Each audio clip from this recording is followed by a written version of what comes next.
Hello guys, welcome to English and this is Pavithra.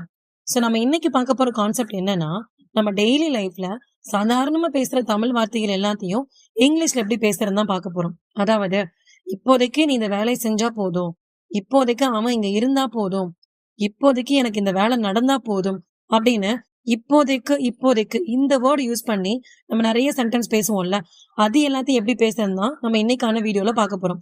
But வீடியோக்குள்ள போறதுக்கு முன்னாடி நம்ம சேனலை மறக்காம சப்ஸ்கிரைப் பண்ணிருங்க அண்ட் இந்த வீடியோக்கு ஒரு சின்ன லைக்கும் கொடுத்துருங்க. ஸோ இந்த பேட்டர்னுக்கு நம்ம யூஸ் பண்ண போற வேர்டு ரெண்டு வேர்டு தான்.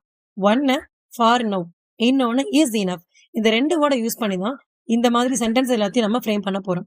அண்ட் இப்போ ரீசெண்டா நான் அப்டேட் பண்ணிருக்க வீடியோஸ் எல்லாம் பாத்தீங்கன்னா ஒரே மாதிரியா வர தமிழ் சென்டென்சஸ் எல்லாத்தையும் எப்படி இங்கிலீஷ்ல டிரான்ஸ்லேட் பண்ணலாம், அதாவது இங்கிலீஷ்ல எப்படி பேசலாம் அப்படின்னு நான் போட்டிருப்பேன் ஒரு ஸ்ட்ரக்சரோட. ஸோ அந்த வீடியோஸோட லிங்கையும் நான் டிஸ்கிரிப்ஷன்ல பிங்க் பண்றேன், நீங்க செக் பண்ணிக்கோங்க. ஸோ இன்னைக்கான கான்செப்ட் பார்க்கலாம்.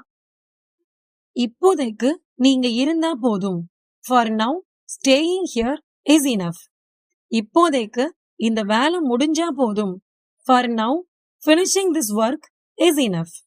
இப்போதைக்கு அவன் அமைதியா இருந்தா போதும். For now him being quiet is enough. இப்போதைக்கு இந்த தகவல் போதும்.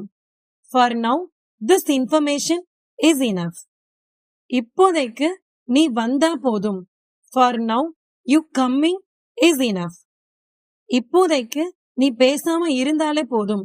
For now staying silent is enough. இப்போதைக்கு அவங்க சொல்றத கேட்டாலே போதும். For now just listening them is enough. இப்போதைக்கு வேற எதுவும் வேண்டாம்.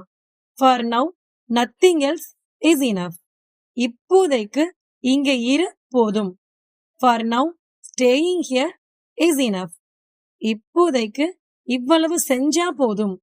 For now doing this much is enough. இப்போதைக்கு நாம இங்க இருந்தா போதும். For now us being here is enough. இப்போதைக்கு பிளான் பண்ணி வச்சா மட்டும் போதும். For now planning is enough. இப்போதைக்கு இது போதும். இதை எப்படி சொல்லலாம் நீங்க கமெண்ட்ல பிங்க் பண்ணிருங்க. அண்ட் எனக்கு கிராமரே வேண்டாம், ஆனா நான் ஈஸியா கான்பிடென்ட்டா இங்கிலீஷ்ல பேசணும் அப்படின்னு நினைக்கிறீங்களா? அப்போ நீங்க நம்மளோட ஸ்போக்கன் இங்கிலீஷ் கோர்ஸ்ல ஜாயின் பண்ணிக்கலாம். ஏன்னா நாங்க கிராமர் ஃபோக்கஸ் பண்ணி ட்ரெயின் பண்றது கிடையாது, சிச்சுவேஷனை ஃபோக்கஸ் பண்ணி மட்டும்தான் ட்ரெயின் பண்றோம். அண்ட் இதுக்கான ஃப்ரீ டெமோ கிளாஸ் கூட நீங்க புக் பண்ணிக்கலாம். இதுக்கான டீடைல்ஸ் எல்லாத்தையும் நான் டிஸ்கிரிப்ஷன்ல பிங்க் பண்றேன், நீங்க செக் பண்ணிக்கோங்க. And let's learn English with English to English. Thank you.